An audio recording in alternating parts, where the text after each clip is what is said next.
Hello friends, मैं हूं doctor A के अरोड़ा, होम्योपैथिक क्लिनिक और एक्यूप्रेशर सेंटर की ओर से आप सभी का बहुत बहुत स्वागत करता हूं। आज मैं आपको बताऊंगा फ्रैक्चर के बारे में।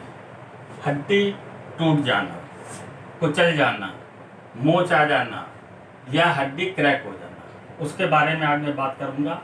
इसमें जो दवाइयाँ इस्तेमाल होनी हैं वो मैंने यहाँ बोर्ड में लिख दी हैं। पहली दवाई है आर्निका 30 और 200। दूसरी मेडिसिन है सिम्फाइटम 200 और इसी के साथ चलाएंगे हम कैलकेरिया फॉस 6X। तीसरी दवाई है रूटा एंड रस्टॉक्स 30।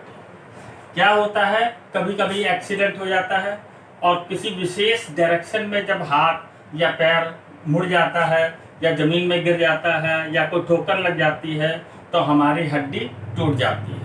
कभी कभी हड्डी टूट जाती है, कभी कभी हड्डी क्रैक हो जाती है, कभी कभी पैर में मोच भी आ जाती है। तो इस तरीके से अगर हड्डी टूट जाए और व्यक्ति को बहुत ज़्यादा पेन होने लगती है, मेन पहचान ये होती है कि हड्डी अगर टूट जाती है तो उस पोर्शन में बहुत ज़्यादा सूजन आ जाती है। 10-15 मिनट के अंदर ही वहाँ पर सूजन आ जाती है। जब सूजन आ जाती है तो हमें ये पहचान हो जाती है कि हाँ भाई, यहाँ पर कोई ना कोई हड्डी टूटी हुई है। तो ऐसी कंडीशन में हमें फौरन एक्सरे कराना चाहिए। एक्सरे कराने से साफ पता लग जाता है कि वो हड्डी टूटी है कि नहीं टूटी है। और अगर क्रैक हुई है तब भी वहाँ पर पता चल जाएगा। क्रैक वाली पोजीशन में भी सूजन आती है, लेकिन उतनी सूजन नहीं आती जितनी हड्डी टूट जाने के बाद सूजन आती है, और बहुत पेन करता है। वो भाग थोड़ा हार्ड हो जाता है क्योंकि वहाँ की मसल्स जो है वो क्रैक कर जाती हैं, टूट जाती हैं, जिसकी वजह से पेन बहुत होता है। और पेन होने के बावजूद वहाँ पर थोड़ी सी सूजन भी आ जाती है, तो हमें पता लग जाता है कि वहाँ पर हड्डी टूटी है या वहाँ पर क्रैक हुई है। कभी कभी आदमी जाता है बाहर और बहुत तेजी से चलता है तो रास्ते में कोई पत्थर या को रोड़ा आ जाता है तो वो पैर के द्वारा लड़खड़ा जाता है। तो कभी कभी क्या होता है, पैर की उंगलियों में या नीचे पैर की एड़ी के आसपास भी हड्डी थोड़ी सी क्रैक हो जाती है। इस वजह से तो वहाँ पर सूजन आ जाएगी और पेन होने लगेगा। तो ये सब बातें थी हड्डी के बारे में कि भाई हड्डी अगर मान लीजिए क्रैक हो जाती है, टूट जाती है, वहाँ फ्रैक्चर हो जाता है तो हमें क्या करना चाहिए। सबसे पहले हमें एक्सरे कराना चाहिए, ये पता लग जाए कि हड्डी टूटी है या क्रैक है। तो फौरन वहाँ पर हड्डी वाले डॉक्टर के पास जा करके वो हड्डी को बैठा लेना चाहिए, और वो डॉक्टर फिर वहाँ पर वो प्लेट लगाने की जरूरत होगी तो प्लेट लगाएगा, अगर स्क्रू लगाने की जरूरत है तो वहाँ पर स्क्रू लगाएगा, और अगर कुछ भी ऐसी बात नहीं है तो वो हड्डी को बैठा करके ऊपर प्लस्तर चढ़ा देगा और आपसे कह देगा कि भाई 45 दिन तक आपको ये प्लस्तर चढ़ा के रखना है। ऐसी कंडीशन में जब आप ये सब कर लेंगे तो उसके बाद हमारा ये दवाइयों का केस आता है। तो सबसे पहले हम लेंगे आर्निका 200। आर्निका 200 हड्डी टूटते ही वहाँ पर सूजन हो जाए या हड्डी क्रैक होते ही वहाँ पर सूजन हो जाए तो हम हर 3 घंटे के बाद आर्निका 200 की दवा देते रहेंगे, हर 3 घंटे बाद। और टूटने के बाद जब तक हम डॉक्टर के पास जाते हैं ये दवा को चालू कर देंगे और हर 3-3 घंटे बाद इसको देते रहेंगे।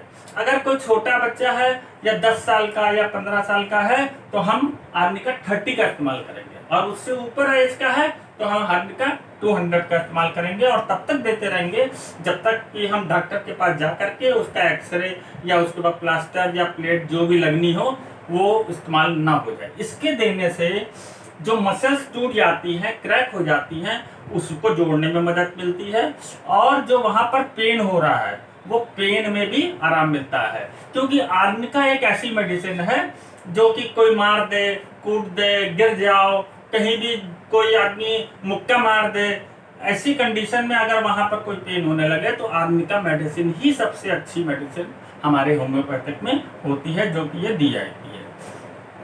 अब दूसरी दवा आती है symphytum 200 and calcarea phos 6X। सिम्फाइटम एक मेन मेडिसिन हमारी होम्योपैथिक में है जो हड्डी को जोड़ने का काम करती है। अगर हड्डी टूट जाती है तो उसका किनारा और दूसरे किनारे को ऐसे जोड़ने के काम में सिम्फाइटम मेडिसिन बहुत अच्छा काम करती है। यही एक ऐसी मेडिसिन हमारे होम्योपैथिक में है जो हड्डी को बहुत जल्दी जोड़ देती है। तो इसलिए सिम्फाइटम मेन मेडिसिन आती है। इसके साथ है कैलकेरिया फॉस। अब हम कैसे देंगे? कैलकेरिया फॉस हड्डी के लिए होती है, ये सबको मालूम है कि कैलकेरिया फास्ट जो है हड्डी की ग्रोथ के लिए बहुत अच्छी मेडिसिन है, हड्डी को मजबूत करने के लिए बहुत अच्छी मेडिसिन है। तो एक तरफ तो हम हड्डी की ग्रोथ के लिए मेडिसिन देंगे और दूसरी तरफ हड्डी जोड़ने की मेडिसिन देंगे, जिससे वो हड्डी एकदम फर्स्ट क्लास जुड़ जाए। तो हम क्या करेंगे, सिम्फाइटम 200 और कैलकेरिया फास्ट 600। 200 सबसे पहले सिम्फाइटम 200 देंगे, उसके बाद 2 घंटे बाद कैलकेरिया फास्ट 600 देंगे। तो इस तरीके से अदल बदल के 3 बार दिन में सिम्फाइटम 200 और 3 बार कैलकेरिया फास्ट की 4-4 गोली दिन में 3 बार देंगे। 3 बार सिम्फाइटम, 3 बार कैलकेरिया फास्ट, अल्टरनेट 2-2 घंटे बाद अदल बदल के हम इसको प्रयोग करेंगे। तो महीना भर देने के पश्चात ही हमारी हड्डी एकदम ठीक जुड़ जाएगी, किसी प्रकार की कोई तकलीफ नहीं होगी। अब हड्डी जुड़ने के बाद जो मेडिसिन इस्तेमाल होगी वो है रूटा और रस्टॉक्स। अब हड्डी जुड़ गई, प्लास्टर भी उतर गया, लेकिन वहां पर स्टिफनेस महसूस है। स्टिफनेस रहने की वजह से वहां पर पेन रहता है, कमजोरी रहती है, उस जगह के लिए कमजोरी रहती है। जुड़ने के बाद अकड़न हो जाती है। वहां पर अकड़न और कमजोरी को दूर करने के लिए हम रूटा और रस्टॉक्स का इस्तेमाल करेंगे। रूटा हम 30 लेंगे, रस्टॉक्स 30 लेंगे। 2-2 बूंद रूटा की दिन में 3 बार लेंगे और 2-2 बूंद रस्टॉक्स की दिन में 3 बार लेंगे, लेकिन दोनों को अदल बदल के लेंगे। सबसे पहले रूटा दिया, फिर 2 घंटे बाद रस्टॉक्स देंगे, फिर रूटा देंगे, फिर रस्टॉक्स देंगे, फिर रूटा देंगे, फिर रस्टॉक्स देंगे। इस तरीके से अल्टरनेट करके हम रूटा और रस्टॉक्स का इस्तेमाल करेंगे। ये दोनों दवाइयां देने से जो वहाँ की अकड़न है और जो कमजोरी महसूस हो रही है, उस भाग की कमजोरी भी दूर हो जाएगी और अकड़न भी दूर हो जाएगी। ये जो हमने दवाई बताई है, ये स्टेप बाय स्टेप। सबसे पहले आर्निका का क्षेत्र है तो हम आर्निका का इस्तेमाल करेंगे। उसके बाद सिम्फाइटम और कैलकेरिया फास्ट का स्टेज आती है तो हम इन 2 दवाइयों का इस्तेमाल करेंगे। और हड्डी जोड़ने के बाद रूटा और रस्टॉक्स का क्षेत्र आता है तो हम रूटा और रस्टॉक्स को इस्तेमाल करेंगे। इस तरीके से इस्तेमाल करने से पेशेंट एकदम ठीक हो जाएगा और किसी प्रकार की कोई भी तकलीफ उसको नहीं होगी। तो सर ये था आज के लिए फ्रैक्चर के बारे में।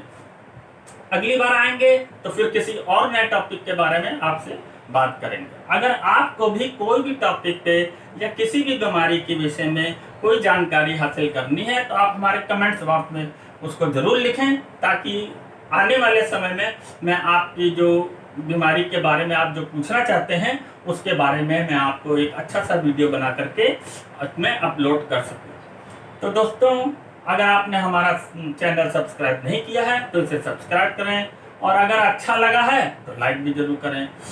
अपने दोस्तों को, अपने रिश्तेदारों को इसको शेयर भी करें, ताकि ये जो बीमारी के बारे में या जो ये फ्रैक्चर के बारे में हमने बताया है वो अधिक से अधिक लोगों को ये जानकारी उपलब्ध हो सके और वो अपना इलाज होम्योपैथिक के द्वारा कर सके। तो दोस्तों, आज के लिए इतना ही। कल फिर किसी और नए टॉपिक के बारे में बात करेंगे। तब तक के लिए धन्यवाद।